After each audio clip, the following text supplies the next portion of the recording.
So in the aftermath of Ismail Haniyeh being eliminated inside of Tehran in a shocking, in some ways unprecedented operation, the Palestinians, the Arabs in Judea and Samaria and Gaza, have declared a national day of mourning. This is something declared by Mahmoud Abbas, the leader of the Palestinian Authority. Let me just read to you the report from Times of Israel, because when people tell us in the media, and even the President Biden, he says Hamas does not represent the Palestinian people. Well, let's just see the evidence. Okay, Palestinian Authority President Mahmoud Abbas, who's meant to be the so-called moderate, the grown-up at the table, announces a national day of mourning on Wednesday over the assassination of Hamas leader Ismail Haniyeh. He condemned the killing as a cowardly act and dangerous development. Let's be clear. Okay, and here, by the way, in this picture that you can see Abbas with Haniyeh and Turkey's leader Erdogan, who also has been outraged by the killing of Ismail Haniyeh. Haniyeh is a terrorist in a suit. Okay, he's the leader of Hamas. This is a man who is so evil as not to be fully describable. He is someone that helped to orchestrate all of Hamas's terrorism. He has supported people and called for explicitly the killing of Jews worldwide. I mean, this is Hitler-level stuff.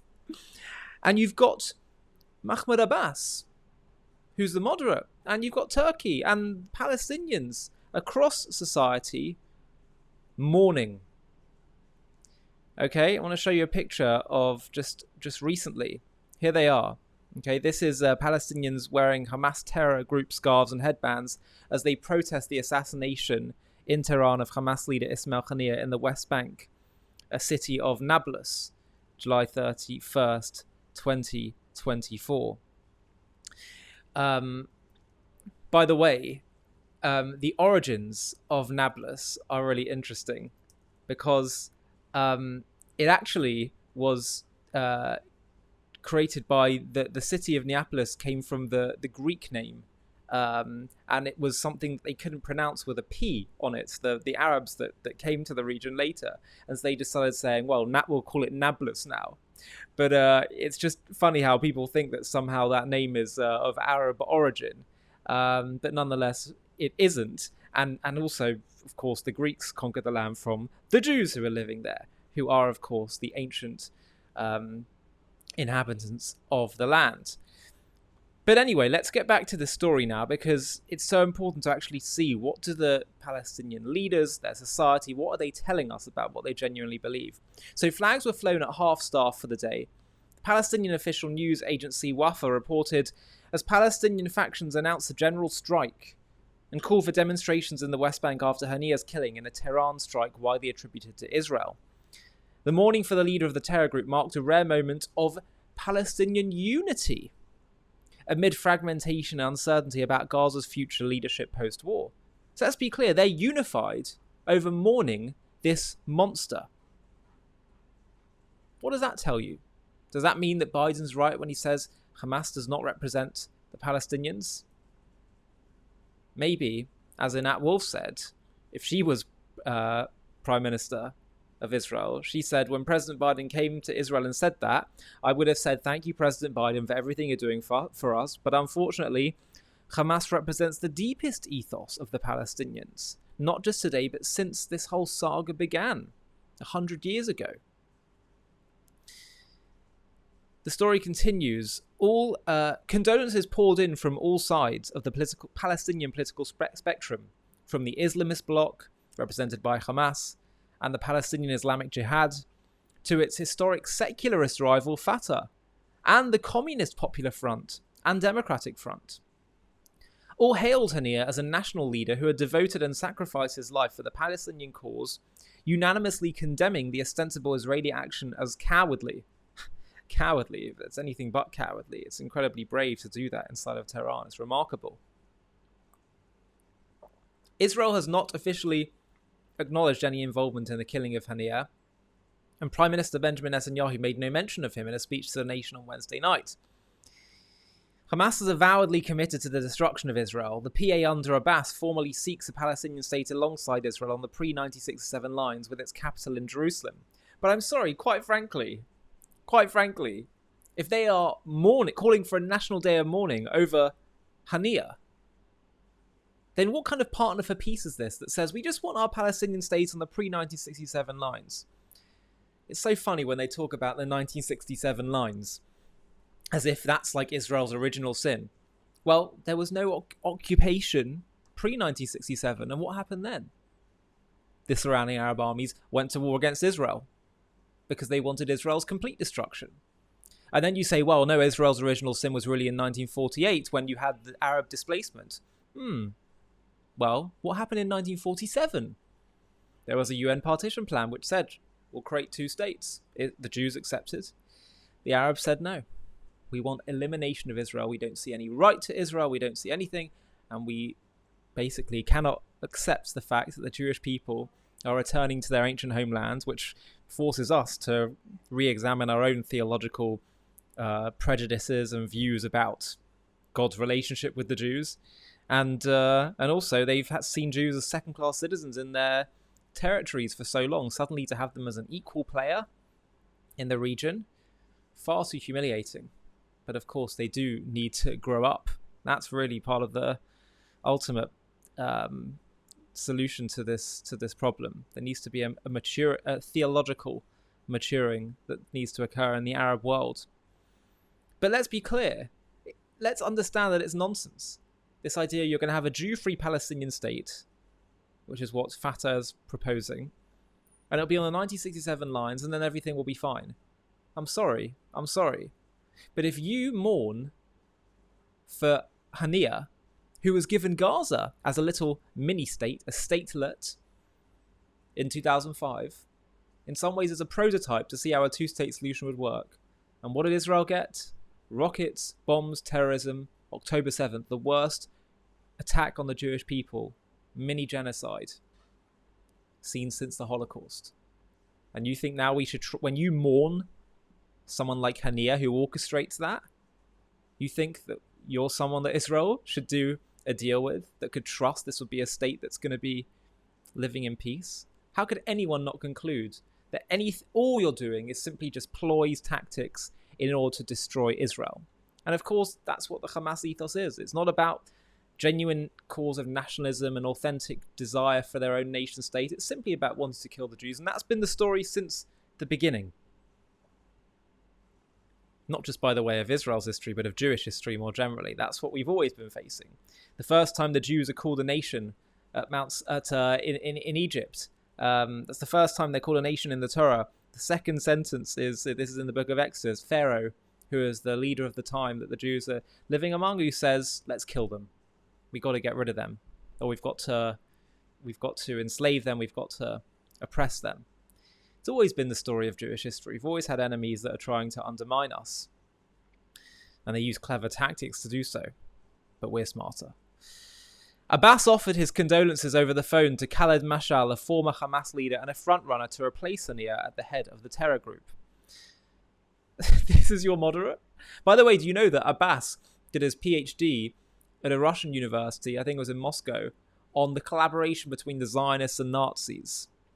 There's your moderate. The moderate who does a pay-for-slay system that will compensate families and terrorists of those imprisoned or slain when trying to kill Jews in Israel. I mean, Abbas's top advisor, Hussein al-Sheikh, also offered his condolences for Haniyeh's martyrdom, emphasizing the need for unity among Palestinian factions. Unity. Mohammed Darlan, a former Fatah official from the Gaza Strip who was ousted by Hamas in its 2007 coup, later expelled by Abbas, also tweeted a message of mourning for Haniyeh and condemnation for Israel. It's amazing, by the way, there's been so much infighting historically between Fatah and Hamas, where Hamas would literally kill their Fatah opponents. And yet, they're united when it comes to dealing with the Jews. Darlan, considered one of the few unifying figures in the fragmented Palestinian political landscape, is often touted as a potential leader in post-war Gaza. though he has repeatedly rejected the idea. The Palestinian Street expressed strong support for the slain leader and for Hamas, which enjoys high approval ratings in the West Bank, 41% according to a June poll, amid growing frustration with the corruption and mismanagement of the ruling Fatah, endorsed by only 17% of residents, and its inability to stop the war in Gaza. So here are pictures. Let's just get it up. This is a general strike in Ramallah, which was posted just 2 days ago in the aftermath of Ismail Haniyeh's killing. Mourning Hamas leader Ismail Haniyeh and condemning his assassination by Israel. Hundreds of enraged demonstrators took to the streets of Ramallah afterwards, Nablus and other cities, carrying green Hamas banners and chanting, "The people want the Al-Qassam Brigades," a reference to the terror group's military wing, as you can see here. Okay, this is a Palestinian man carries a girl with a Hamas terror group headband that reads "the Qassam Brigades," while others fly Hamas flags as they protest the assassination of Hamas leader Ismail Haniyeh in the West Bank city of Ramallah. This is July 31st, 2024, a few days ago. Open support for the Islamist group in Ramallah is rare, as the city is the power center of the Fatah-dominated Palestinian Authority.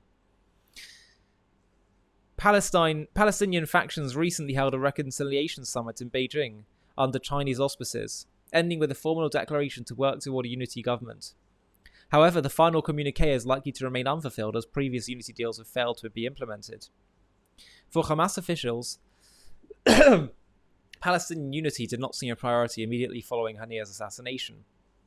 Their statements on Wednesday were highly belligerent, calling for revenge and retaliation for the killing of their Politburo chief. From Tehran, Khalil al-Hayya, formerly a deputy chief of the terror group in Gaza who lives today in Qatar, vowed to make Israel pay a heavy price for its crime, while the Qassam Brigades declared that the assassination escalated the conflict with Israel to new levels. I think the conflict escalated when the Arabs decided they wanted to get rid of Israel and the Jewish state many, many decades ago. That's when the conflict escalated. On social media, condemnation of the attack was nearly unanimous among Palestinian and pro-Palestinian netizens. Some, however, directed their anger not only at Israel but also at Iran for failing to prevent Haniyeh's death, as historic mistrust resurfaced between Sunnis and Shiites. In a tweet he later deleted, Mohammed Smiri, a young Gazan who manages a popular account on X with 840,000 followers, wrote, "Never trust Iran." In the comments under his tweet and elsewhere on social media, Sunni Muslims expressed their mistrust of the Shiite Tehran regime, noting that unlike Qatar and Turkey, Iran could not adequately protect its guest, and speculating that it might have been complicit in the assassination. At the same time, others noted that the Iranian regime has done more than any Arab country to support Hamas and Islamist militias throughout the region fighting Israel. Look, I think one of the key take-home messages here is that there is clearly a lot, when people indulge in this notion that it's just a minority that supports what Hamas do and what their agenda is, that's not what the data shows. That's not what polling shows. Polling Arabs in Gaza and Judea and Samaria just last month found that there was a majority support for the October 7th attacks. From first-hand testimony and evidence of IDF soldiers going into Gaza, seeing what's in the schools, what's in the shops, what's in children's books, and from the hostages who came back and said it is everywhere, the hatred, the Nazi-like hatred for wanting to kill the Jews, sometimes literally seeing swastikas, Mein Kampf all over the place. And so, while I do believe at the end of history, Jews and Arabs will become the best of friends working together towards serving God, right now, we have to deal with the reality as it is. And the reality as it is that it's not just a military group that's an issue. It's a whole society that is indulging in a fantasy of wiping out the Jewish state. And unfortunately, perpetuating this notion of two-state solution, perpetuating this idea that, yeah, you've really got a point, you really do have a right to a state in Jewish land. All it's done is encourage them. Leaving Gaza encourages them. It tells them Israel can shrink, and the more we do to push, the more they'll shrink even further. We've tried. Israel's tried for a century to work towards having two states, and has certainly said that for non-Jews living inside of a Jewish state can absolutely be treated well and with respect. But it's clear that the agenda of the other side is not genuine nationalism, because they'd be happy to be part of southern Syria or another state, another empire. They don't care. And they told us this since the start. The issue is it being a Jewish state. So we might as well at this point embrace the fact that this land is all Jewish anyway.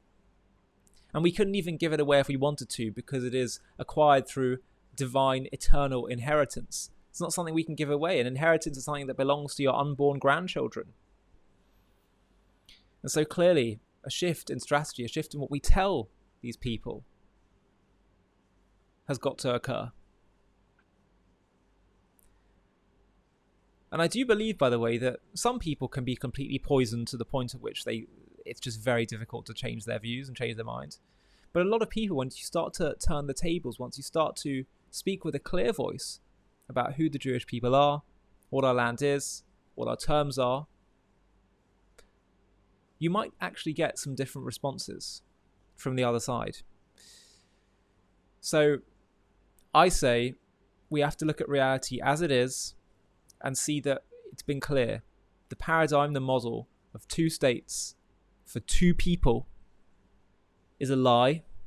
It perpetuates the problem, and a real rethink is needed moving forward. Hi, thank you so much for watching. To watch another one, click here. To stay up to date with all our content, click here to subscribe. And if you're able to, you can help support JTV to grow and grow by clicking join below this video, where you can become a member and get perks including early access to videos and private live discussions with me. But most of all, you'll be partnering with us on our mission to change the world.